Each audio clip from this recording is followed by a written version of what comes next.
Could you turn it off again, please? Right. Those of you who don't know it, stop again. Shout. Right. For those of you who don't know me, I'm Sarah's dad. My name's Aaron. Before I go into the speech, Bennett. can you hear me at the back? Right. Before I go into the speech, I'd like to say thank you to the guys from 815 for that Arch of Swords. Thank you very much.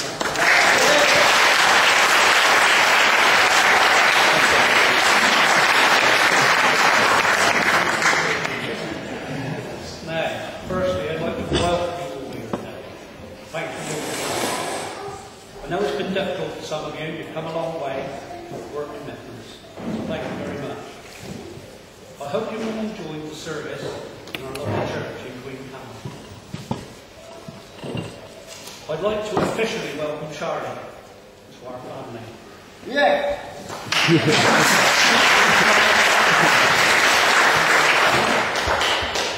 But we've thought of Charlie as part of our family for a long time.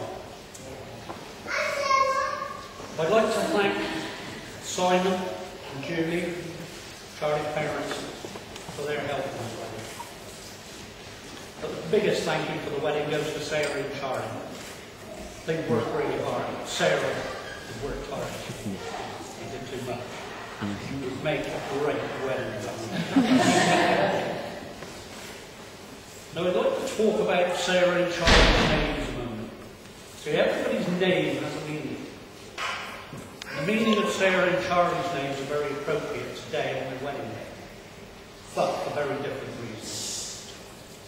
The name Sarah means princess or lady. No Like a princess, it's a lady. And while I'm talking about ladies, how beautiful the bridesmaids look today. The name Charles, however, means free man. Not anybody. Anyway, a few words about Sarah. She had a fairly normal childhood. She did all the usual things: ballet, majorettes, horse riding. She was even kicked in the face very badly by a horse. I'm glad to say there was no serious or lasting damage to either Sarah or horse. Now, those of you that know Sarah wouldn't believe how shy she was as a child. She was always clinging around with love. Well, that changed when Sarah was around 11 years old. She discovered dance, performing art, singing, and she really started to blossom. She did pretty well at school, but it was singing, dancing, and acting that Sarah really enjoyed.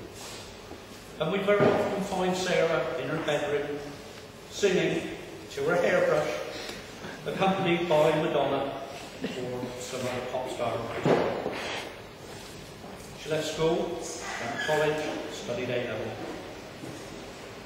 She starred in all the productions whilst at college, Cabaret, Chicago, and was later cast as Cassie, the lead role in A Chorus Line, which was held at the Octagon Theatre in New York. When she left college, she went to work at a local bank, but Sarah found 9 to 5 pretty boring. She saw an advert for Butlins Redcoats. She applied. Her mum took her to London for the interview and the audition, and Sarah passed. She became a redcoat at Butlins. I believe some of her fellow redcoats are here today. Well, Sarah loved that, singing and dancing on the stage, and we loved watching her. And it was whilst at Butlins, Sarah was actually offered a professional singing recording contract, but she turned it down for the right reasons. And Sarah will tell you this is her best decision today. Well, apart from today, of course. When Sarah came home, she got a place for her own and moved in. And a few years ago, she said she'd met this really nice guy in the Navy. And today is the result of that meeting. Sarah, we know we've been very proud of you, but never much more so than today. Now, it falls on me to give Charlie some marital advice. Charlie, the best advice I can give you is this. When things don't quite go right, just remember the only 3 words any woman ever wants to hear. I'm really sorry. It's my fault. You were right. It worked for me. I've been married 39 years. Anyway, I think you all agree how beautiful Sarah looks and how handsome, smart your new husband. I would like to wish Sarah and Charlie every happiness in their new life together. And with that, it just remains for me to ask you all to raise your glasses to toast the bride and groom. Ladies and gentlemen, the bride and groom. The bride and groom.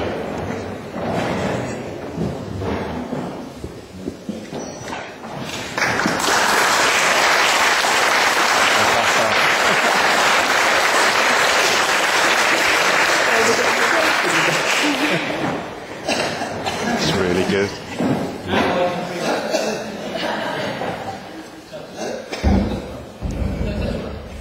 Hello.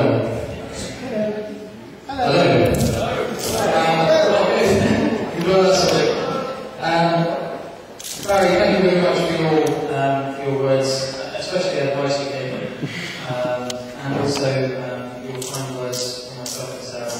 I'll do my best to learn them, and I hope I can do it for you. And thank you again for Sarah as your gift to me. I'll take great delight in having her tonight.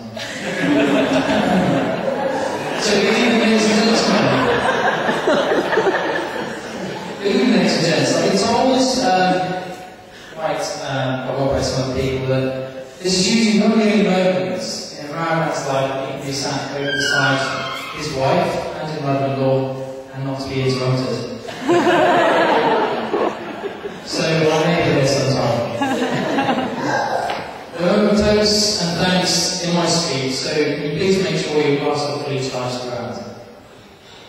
Firstly, my wife and I would like to thank you all for sharing this special and glorious day with us. I know that many of you have travelled from great distances, so thank you very much for being here.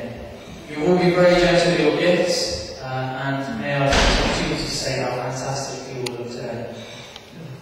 There are some family and friends, however, who couldn't make it here today, especially so my grandfather, Peter Simcox, and also Rosemary Simcox, who couldn't make it here today. And I know a lot of us would want to see them here. There are also some friends, for Sarah and myself, who couldn't make it here today. We'll miss them sorely, and we hope to see them all soon. I'd like to thank Barry for welcoming me into his family and for accepting my proposal for Sarah's hand in marriage. I hope that my family offer the same kind of warm friendship we have offered him in return.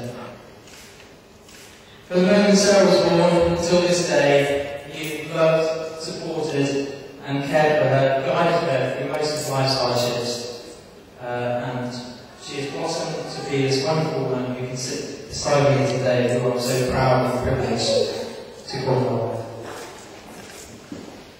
Can you please accept this token of our appreciation for the big head mouse up there? Sarah, if you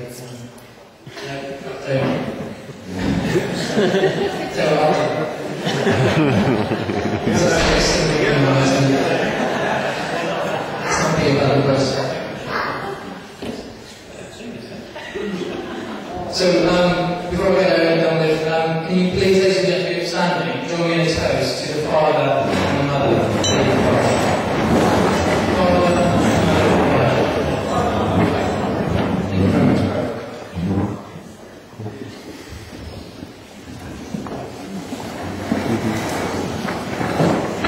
Throughout military training, as a lot of people know from the back, you're subjected to many leaderless exercises, which involve you being subjected to a leadership exercise but without being nominated leader.